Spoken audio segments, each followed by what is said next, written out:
What's going on, Aurora Alliance, and welcome back to a brand new Star Wars Battlefront weapon review related video. Now, in today's video, we're going to be going over the A180, which is Jyn Erso's pistol, but we're going to be covering all of the modes that the weapon actually comes with, which is the A180, which is the standard pistol, the A180 rifle, and the A180 sniper. We're not going to be going over the ion launcher because it's not really a weapon to use against people, it's more to use against vehicles and things like that. So I was using this weapon for most of yesterday to try and get used to it and see how this weapon actually performs, and I can tell you now it's actually a really good weapon, but it's not the sort of best weapon to be using because, as everybody should know by now, the modes of the weapon actually replace your star cards.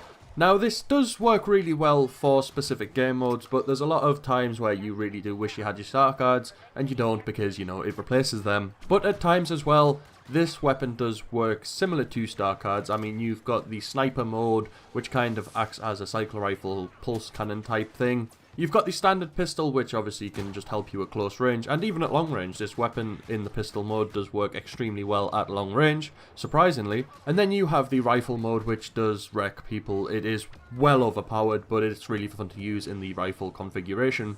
And the ion launcher, which is obviously really useful against vehicles and turrets and things like that. So it kind of covers all of the bases. Obviously, it has no way to heal you, but if you use the traits right, you can kind of balance it out where you do get more health over time, which kind of, you know, replaces the back to bomb within reason. Obviously, it's not as powerful as the back to bomb, but you know what I mean. So at close range, I found this weapon to work really well, and at long range, I found it to work really well. I played Walker Assault and Cargo, and I think I also played a game of Drop Zone, and I can honestly say the weapon worked really well in every single game mode and every situation that I kind of put it in. However, the only letdown, like I said, was if you come up against a group of enemies, you don't really have the back to bomb or the adrenaline stim card to heal you quickly, just in case any more come running around the corner. If you come up against a large group of enemies with the A180, you get a few kills, you take a bit of damage, and it kind of leaves you vulnerable, whereas if you had star cards, you could throw down the back to bomb or use the adrenaline stim to give you that extra boost of health and keep you alive.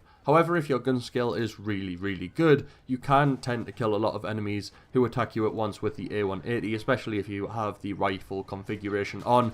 That thing just melts. So we're going to be going over some of these statistics. Now, you can see quite a wide range of statistics for the A180 in the pistol mode, rifle mode, and sniper mode. Coming on screen, you've got the damage, the general sort of statistics, the recoil. I'll let you have a look at all them. I'm not going to go through every single one of them, but I will cover the damage. You can see the A180 has a damage of 34, the same as the rifle, but obviously the sniper has a damage way higher at 90. The rate of fire all round for all of these weapon modes is really good as well. It does kind of compete with a lot of other weapons in Star Wars Battlefront. There's so many statistics for this weapon, I don't really want to go into them too much. Like I said, you can see them, you can pause the video, have a look at them if you want. But as a quick comparison, the A180 is pretty similar to the DL18. The A180 has a little more max damage of 34 compared to the DL18's of 33. The DL18 though does have a higher rate of fire at 330 rounds per minute compared to the A180's 280 rounds per minute.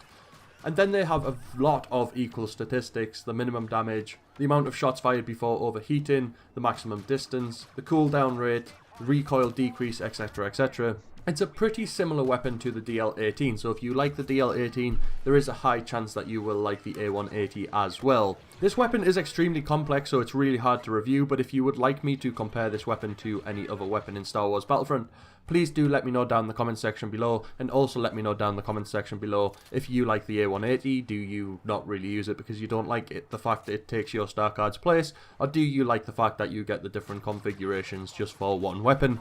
I'm kind of on the fence. It's good in some situations, but then in other situations it's really bad that you don't have the star card, so you know, it's kind of varied very widely really. Make sure to smash a like on this quick review of the A180 if you have enjoyed it, and if you're new to the channel, make sure to subscribe to join the Aurora Alliance and be kept up to date with all things Star Wars, especially Star Wars gaming. Other than that, may the Force be with you.